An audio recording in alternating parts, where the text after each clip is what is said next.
Well, welcome to the fourth session of the Back to Basics series. We're coming close to an end with one session remaining, but in all the sessions previous and in the session to come, we have linked spiritual growth and growing for the glory of God. The more we live for the glory of God, the more we will grow spiritually. If you're not living to the glory of God, the only alternative is we're going to be living for self, or self-glory, or the glory of Satan. And either of those two latter conditions, we don't grow spiritually at all. We have been given over the past four sessions examples of daily principles that can lead us on the path to spiritual growth by living for God's glory. In today's session, we will cover a principle that is an overflow or an outflow of love and adoration. When we love something or someone, we will quickly do things for others that we would normally not do alone. When we love something or love someone, we will quickly become second to the needs and wants of the object of our affection. Today, we are going to look at the principle of obedience.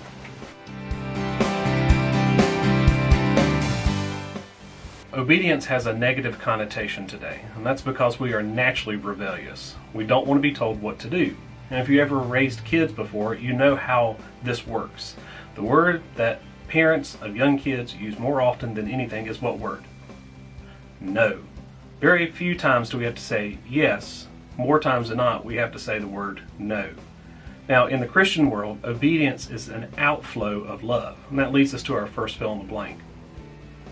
If we could simplify the Christian life down to one word, it would be the word obedience. If we could simplify the Christian life down to one word, it would be the word obedience. We obey because we love. It's that simple. We obey because we love. Now that leads us to the second fill in the blank. True obedience is not limited to physical and external obedience, but also to spiritual and internal obedience. True obedience is not limited to physical and external obedience, but also to spiritual and internal obedience. Now, this is something that we need to say because when we start talking about obedience, we're going to fall into the terms more often within the Christian faith as what's called legalism, to where you do something because if I do this, then I become an object of God's love. When it's actually the opposite. I'm doing this because I love God. If all I can do is stay away from R-rated movies, don't drink, don't smoke, don't do all of those things, and if I don't do those external things, then I'm close to God or I look good to other people. That's what we're trying to avoid. We don't want to do those things or whatever else the list may be that you've heard before. We don't just worry about the externals, we're more worried about the internal, the spiritual obedience that needs to happen. If I love God, I will do the things that God wants me to do.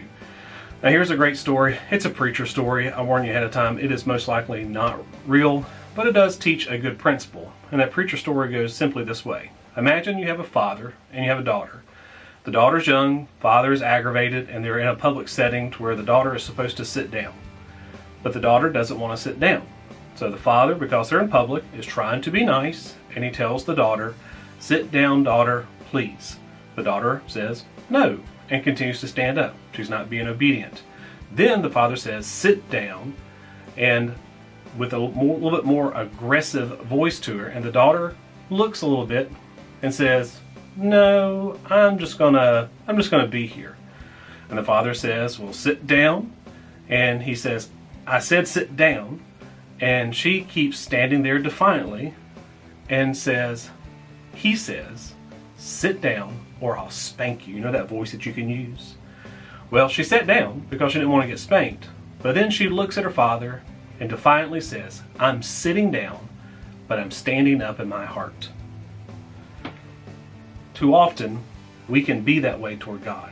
"Lord, I'm doing this because you told me not to do it, but in my heart I know I'm supposed to be doing it, or I want to do it." Not only are we worried about our external, but we recognize the external will actually be affected by the internal. And God's more interested in our hearts. And that's going to lead us to our Bible verse for the day.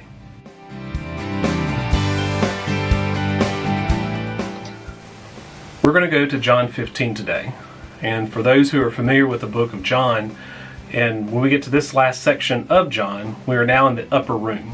And so in these upper room moments, Jesus is about to be taken away, arrested, and then crucified. The disciples are not aware of it, but Jesus is. And Jesus is trying to relate to them the most important principles that he could give to the disciples, because he knows that when he goes away, it's going to be a time of trial and trouble for them. So let's pick it up today. John 15, let's look at 2 verses, 9 and 10. As the Father has loved me, I have also loved you. Remain in my love. If you keep my commands, you will remain in my love, just as I have kept my Father's commands and remain in his love. That leads us directly to the first fill in the blank. We glorify God by loving him enough to obey him. Let me read it again. We glorify God by loving him enough to obey him. I like how I phrase that, because we say we love God, but can we measure our love? And one of the greatest ways that we can measure our love is by obeying him. If we love him enough, we will do the things that bring him glory versus ourselves glory. That leads us to the second fill in the blank. The more obedient we are to God, the more his love is made evident to us and those around you. The more obedient we are to God, the more his love is made evident to us and those around us.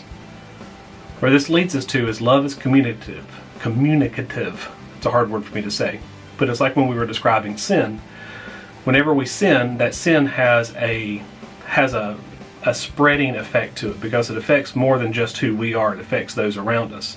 But then the opposite can be said too, that if we act out of love, if we are exemplars of love, or the love of God, that is going to move out and touch the other people around us.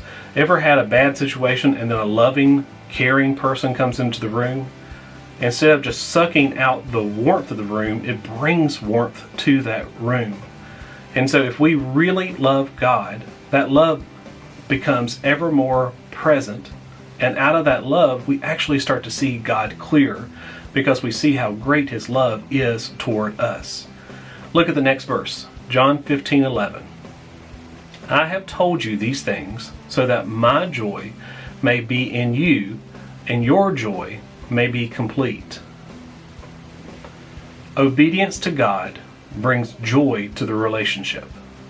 Obedience to God brings joy to the relationship. God has taught us how to love our spouse.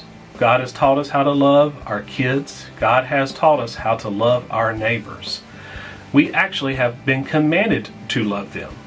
Then the question comes down to, why don't we? Well, we don't because we don't find joy in loving those who are not necessarily loving us in the moment.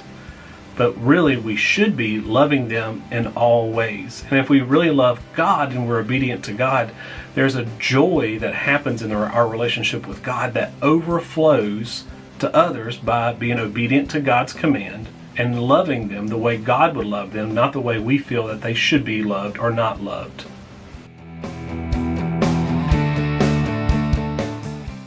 Let's continue looking at John. John 15:12 through 14. Familiar verse for many of us. This is my command.